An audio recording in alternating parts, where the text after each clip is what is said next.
Have you ever thought about starting your own podcast? When I was trying to get this podcast off the ground, I had a lot of questions. How do I record an episode? How do I get my show on Apple Podcasts, Spotify, and all the other places people like to listen? How do I make money from my podcast? The answer to every one of these questions is really simple. Anchor. Anchor is a one-stop shop for recording, hosting, and distributing your podcast.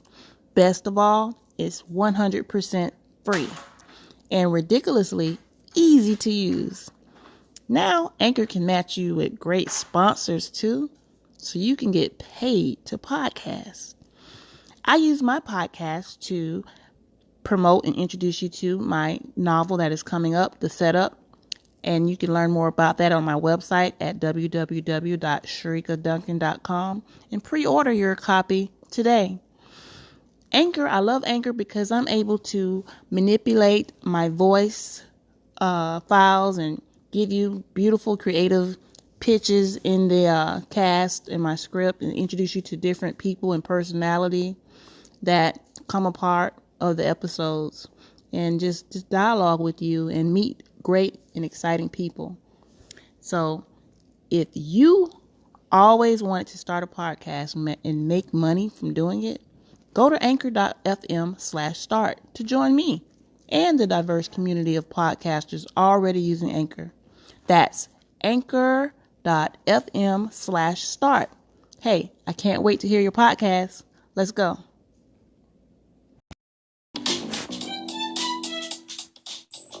Sorry, my bad.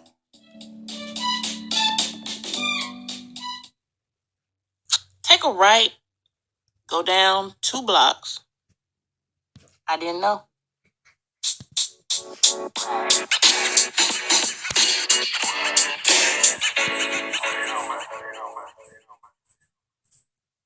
Hi, thank you for tuning in to That's the Setup podcast. I'm your host, Sharika Duncan, a new author of the Setup novel. Check me out on Instagram at Sharika Duncan and on Facebook as Sharika Duncan Author or my website, sharikaduncan.com. Good evening, everyone. Welcome to the Setup podcast. I have Miss Roland Mayhew and our co-host, the spiritual social scientist, VJ Fletcher. Hello. Hello, everyone. Hey, how you doing? Oh, well, Mr. Was it spiritual social scientist? I love it. Yes, ma'am. Spiritual social scientist. Love it. How you doing, Sharika? Doing pretty well. Right. So, hey, everyone. This is me, Roland Mayhew. I know you've heard of me before. We've done several episodes together, Sharika and I, and we've actually had BJ as a co-host on one of our episodes, so make sure you go back and check that out. So today's topic is going to be about ghosting.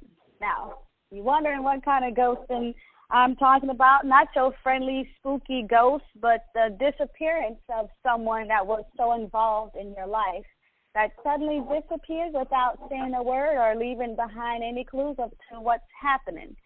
So, yeah, have you guys ever heard of that or participated in that or have that gotten done to you? Yeah, all the above. Yes, involuntary. Right? Okay.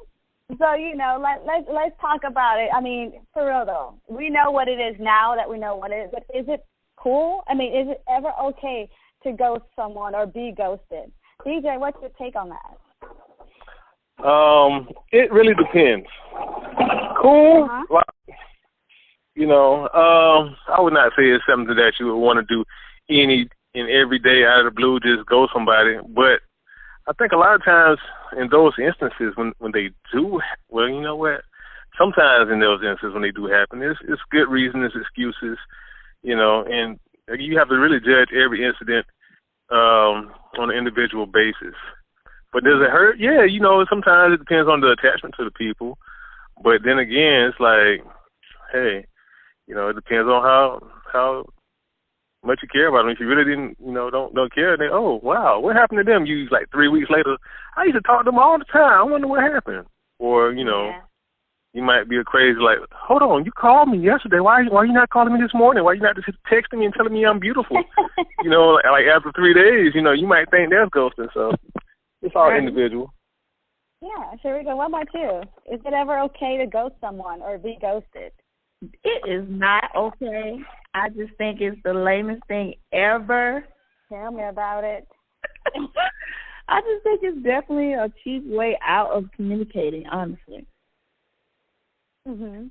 So depending on the situation, like ghosting, okay, say for instance, if someone ghosts you in a personal level in terms of you're seeing someone romantically and then all of a sudden, they disappear from communicating. So number one, you're like, okay, what's wrong? You just get anxious to understand like what happened, and then when you're used to a pattern and that pattern just completely stops. That's true. That's true. Mm-hmm. So just for clarity, I'm asking, right? Because from thinking about this, sometimes when somebody ghosts you, it's like partly your fault because you let them just disappear in the wind. So are we talking about like somebody who goes away, you don't have contact with them, and you try to get into contact with them, and over again you can't find them? Or there's just somebody who just stopped contacting you and y'all just stopped contacting each other? Well, it's like that's based on, of course, personal experience and speaking to other people, doing some research. It's either or. So let's say you and I are talking, and like Sharika mentioned, we develop a pattern. Around a certain time throughout the day, I'm going to hit you up, and you're kind of expecting that. Or I'm expecting you to call me or come see me on certain days. We develop a pattern, and we're involved romantically and all that stuff. And, a couple of months go by, and, this is what we're doing. Then all of a sudden, like, I don't hear from you, so I don't sweat it. I'm thinking you're probably busy or something, so I text you or something. You don't respond. I'm like, hey, that's unlikely. A couple of hours go by. Like the pattern's starting to get disrupted, and you don't know what it is or what's happening. Like Sharika said, at first you may think maybe something happened to them. So you like, are you okay? Then you realize a couple of hours turn to a few days and then to a few weeks, and like the person just straight up stopped talking to you, and you have no idea why. Now, when you said it could be your fault, you probably, if it had happened to you, then you know that it could have been of no fault of your own. It's just that's what some people do. It's like when they don't want to mess with you anymore, or talk to you anymore. Like if they have a problem with you as adults, if you're 30 and over, you should be able to communicate with that person and be like, well, I didn't like what you said or what you did or whatever the case may be. Oh, I hooked back up with my ex, And I found out that ghosting is not only just on a romantic level. People ghost work. You can have an employee that come to work every day, looks fine. You just had a chat with them in the break room, and then boom, they don't show up for weeks. Ghosting could be a friend. A friend could ghost you. Y'all been cool for a long time. Last time you saw them, y'all went to a club on Saturday, and you know the person alive because, they're active on social media, but for whatever reason, they're not returning your texts or phone calls. Then I've also read that how family members ghost each other. Like this one lady wrote an article how the father of her son ghosted his child. Like he was supposed to come pick him up one weekend to spend the weekend with him. Bro was a no-show. And it's not like anything happened to him. He just didn't come pick up his son. And it's been going on for months. And they say he's on Facebook posting up pictures, living up the life, but won't return a phone call or whatever that case might be. Okay, so I love those scenarios, and they are all valid. I can relate, or I know someone that, has been in those scenarios in terms of, say, for instance, work. Let's talk about that, because I love the fact that you brought career into ghosting. I've witnessed an employee who, of course, took ill, went on sick leave, and did not return back, did not communicate when they will return back because they were caught or they were protected in the whatever law there is in terms of when someone is in the sick. Family law. Family law. Yeah, the FMLA. Yeah. Yeah. So they knew the law pretty well because they knew that, they really went ghost. Like for say about 4 or 5 months, they were I swear they were like abusing sick leave in terms of, when you run out of your own sick, they had a sick leave pool where, that person was very likable, so therefore people were donating leave so that they wouldn't get terminated. And the thing is, they had to literally like find a clever way to fire this gentleman because they were really ghosting the situation. Mhm. See, that person knew the law. There's some people who just, for whatever reason, wake up one morning and be like, fuck it, I'm not coming to work. I'm not doing it. I'm sorry. That's bold. That's really bold. I know. Like, and to believe it, so it's like people actually doing it. I'm like, okay, you could do that. Yeah, why not? It's cool. Now, I love the fact when you mentioned regarding friends, I can relate to that personally because of the fact I was friends with a woman for over 2 decades of friendship. And honestly, something happened to where communication just stopped completely. And the thing is, it's not as if I do somehow, like BJ mentioned, we must be accountable. Like we do have some control in the ghosting too.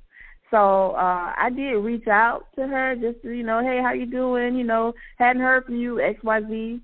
And that person, I want to say they did say a word, but it was just that, a word. And they went back into their, dungeon, like literally no communication at all. It was like night and day.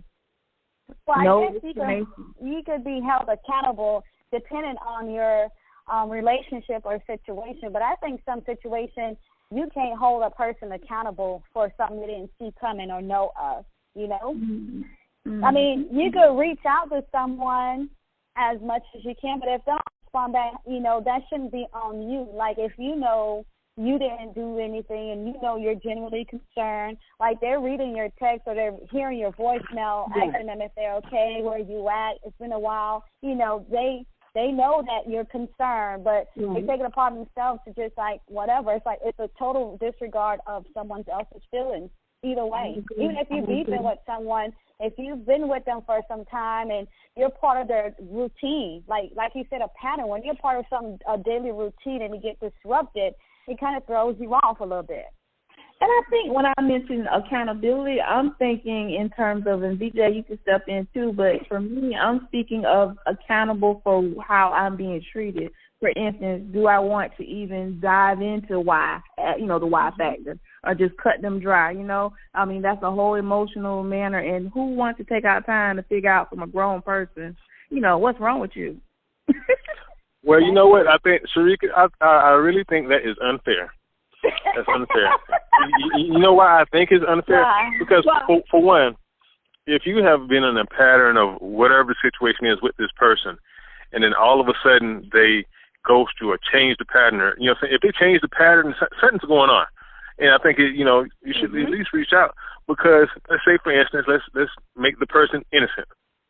And say this person had a outstanding warrant from years back when they were in college, never paid attention to it, never been pulled over. They got pulled over after work, and they got arrested. Because if you get arrested on a warrant, you're not getting bailed immediately. And all of a sudden they're in jail, and their whole life could have changed up. And then all of a sudden you're not the main thing on their mind right now. Of course, I don't know how many times you've been locked up, but sometimes when you're locked up, that's not the main thing on your mind at that time. But this is just a situation, so. I'm gonna play the advocate for the person who's ghosting just because y'all two ladies on here. Obviously y'all have been ghosted before, so you never know. Sometimes you need to really look into the incident and see what's going on. Like I've been with a young lady before, and then all of a sudden, I'm like, dang, she's not showing me no attention. What's the haps? Is something wrong with me? What I'm saying? Lo and behold, it's a whole imaginary situation that went in her head that was far from reality. So sometimes. Mm-hmm. If we can communicate, we can, exactly, stop a whole lot of situations. Or you can see what's real. Be like, hey, it could be the person guilty. Hey, I just got caught up with so many people, and you was my Tuesday chick, and then this one girl I met, and she just took all the attention. That could be saying complete. You know what I'm saying? You gotta know what it is. Yeah, and that's what I'm saying. You just gotta communicate that. Like, just let people know. If you're 30 and over, you should be able to tell somebody, give them a choice. Like, if I'm a Tuesday chick, let me know that I'm a Tuesday chick, and don't make me feel like I'm the only chick, and then I find out Sharika is really your Tuesday chick, and I'm like your Tuesday night chick. Like, be bold and tell me up front, and then let me have the option of whether I want to roll with it or not. Well, that's the problem, Roland. They want to remove the option to leave. Okay, they want to control the relationship. They do not want to risk losing a good, chick or male. Like, for instance, I know a gentleman now that contacts me seasonally. When I say seasonally, I'm like, what triggers this contact? Oh, girl, you know what that's called? That's called haunting. So that's, when someone... It's called what? Haunting, like if you being haunted. For real, that's what the term is. So, like, first they go ghost on you, right? And then, boom, out of nowhere, they come back. So, like, you say to yourself, why would I even entertain that bullshit? Like, you just, like, straight up, like, you didn't go to you once, maybe twice or 3, 4 times, and then they come back. It's called haunting, girl. Yeah. What? So I asked them, I said, what is it with you? Like, why are you contacting me? And then, you know what their response is? They say, well, I figured you were not interested. So they go into a shell and pull back and think that, well, you didn't show me any interest. You didn't do this or that, so I figured you were playing games or whatever the thing is. But that's real. What? That's real. How many times, though, BJ? How many times does it have to happen? If it happened one time and then you come back and you hit me up with that, well, you didn't look like you're interested, I might go with it. But let's say it happened more than once. Like, well, then that's a behavior pattern, and maybe this person has some self-esteem issues, and you need to really express what's going on. Because no, let's take this both ways. Because so I hear a lot of women talking about, well, if you felt like that, you should have just said something. And let me know that you really like me. It go both ways. Hold on, chick. If you like me like that, then say you do. You know what I'm saying? Don't be, having me think like, dang, she ain't really paying me no mind. Like, I'm used to a chick paying me mind, so I don't really know if she into me. Am I wasting my time? Because I got, Salome over here. Okay. Breaking her neck for me, but this chick that I really like ain't into me. Well, let's break it down even further, okay? Because we're all adults here. So, for instance, I asked, well, what is the problem? Not one time did I stop communicating, because I'm very communicative. Like, I will talk to you. Yes, she is. Transparent. So, for me, a lot of men may think that it's intimidating because I am not running from any type of, confusion. Let's clear the air. And so, this particular person said I wasn't giving up the panties. So that's mainly the issue here. Yeah. Well, that's a big part of it. That is a big part. What? If she ain't giving up the first time, coming back every 6 months, what, you want to wear her down? What's happening? No, it's that. Mail him, no. Girl, mail him those panties. Just mail it to him. Wear it for a whole week and mail it to him. It's not that. Say you like somebody, but they obviously, at this age, I feel like, hold on, let me not be so loud. I feel like at this age, ain't nobody no virgins, right? And so when you, especially if I've been knowing you for a while, you know me, I know you, and I want to be intimate, you want to be intimate, and then it's all of a sudden these breaks. I'm like, okay, is it something? What's going on? Because it ain't like you're trying to save your virginity. You want to wait the marriage to have sex. You done already been crossed that bridge, so that can't be the reality. Or you just saying this because you really ain't into me like that. You're not sure you want to invest the intimate, currency into this relationship. Or it could be, I really like you, BJ, and I really want you to have a relationship with me. And I know that if I sleep with you, then I may, get in the way of what I really want. Of course, I want to sleep with you, but I want you to really want to be with me first. Oh, thank you. Well, hold on. First of all, most men at this age who grown, you're not going to sleep with nobody you don't want to be with. We ain't tricking. If I didn't want to be with you, I'd just give you $100 and tell you to go.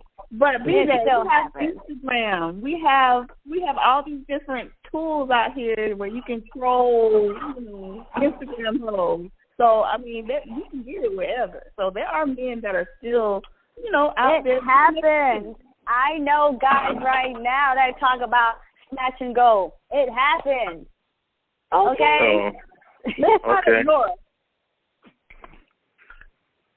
I guess I don't know about that lifestyle. We don't condone those things in my circle. That's right. You're not supposed to. When you get to a certain age and a certain level and things like that, you don't smash and go. You don't do that. That's how you mess people's lives up. That's how you mess your life up. And too much things happen. It's not that serious. No one's keeping up with scores anymore. That's old. Let's not do that. But people do it still. Because then you will challenge someone's character, and they may step out of their character to check you, okay? So for me to step out of my character, I'd rather not. So I'm going to take my time to understand where this is headed. Well, I know we're getting off topic, so we got to look at the reality that I guess all y'all are in y'all 30s, 40s, or whatever. And then at that age, the tables turn a whole lot to where women become the more sexual beings than the men. And, it's more women who use guys than it is for men, say at this age. I can understand when you talking about teenagers and 20-year-olds like that, but at this age, it's switch up. Y'all, well, I ain't going to say y'all, but women be like, oh, yeah, you cool, dude, you know what I'm saying? But they be trying to use people and using dudes for sex, and if the sex ain't good, he get thrown to the wayside. And pretty much, yeah, you should be able to do that. Yeah. Hold on, you should be able to throw somebody to the wayside because they sex is bad? So that's smash and go, ain't it? That's basically smash and go. They will do it to us. So I feel like I have that freedom as a woman. I'm liberal. I can do that. You know what I mean? You wasted my time. You taught a good game. So now let's try to do this. Nigga, that's all you got. I'm not interested. No, thank you. Okay, so Rulan, let's get the scenario. Say, I like you. You know what I'm saying? I got the game. I got you. Got to you mentally, spiritually. You know what I'm saying? Just run a good game. Did the whole little waiting game that a lot of women try to play, and boom, I hit it, and then it's not up to par, or you get it and it's not up to par. So you should have the right to smash and go. Is that what you're saying? So you should be able to ghost me. You should be able to ghost me. You shouldn't have. You made me anticipate it so much. You sat there. You set me up. So you shouldn't do that. I'm sure you. So man, up to par. So that's an excuse to go somebody. It's not an excuse to go somebody, but it depends. If you spend all this, you got to me mentally, spiritually, that's different. That means we took the time to know each other, and it's been going on for a couple of months. It's different. But I'm gonna talk to you about it and be like, okay, so what else can we do? That's just me. I talk to you about it. I'm not gonna ghost you because it seemed like we cool. If you got to me mentally and spiritually, and you got to me even that far, then it's worth letting you know I didn't like it. So what else can we do? But if you didn't get to me like that, you just talk to me out like the way you talk, and I've been lonely for a while, and then it's time to do it, and then you come, we meet up, you come through, whatever the case may be, and it's not up to par, you wasted my time. Because you should have known that your sex game ain't right. Hold on. First time having sex. Pause on that. Pause. Because this whole sex game is everything. It's all relative. Because for one woman, I could be the bomb diggity, and then I meet with the next woman, and you was not. You know what I'm saying? Like, of course, we all know anatomy. Different people have different sizes. For one person, you may be too big. Next person, you may be too small. One person, you might last too long. Next person, you might come too quick. So it's all relative now. So if I'm doing this thing and I'm thinking I'm the bomb, and you know what I'm saying, been dealing with porn stars all your life, and then, and you know what I'm saying, that's different. And I don't think it's fair because a lot of men, like I said, at these later ages, men are kind of insecure about that because the problems is not where they were when they were 17. So when you do this and the female act different, you be like, okay, hold on, is that it? She don't really like me, so. Then he either a lot of times fade to black, and if she's not paying the same attention she was before it happened, Or he might think, dang, she don't like me because obviously things change up. You know what I'm saying? She's spending more time. Now she ain't in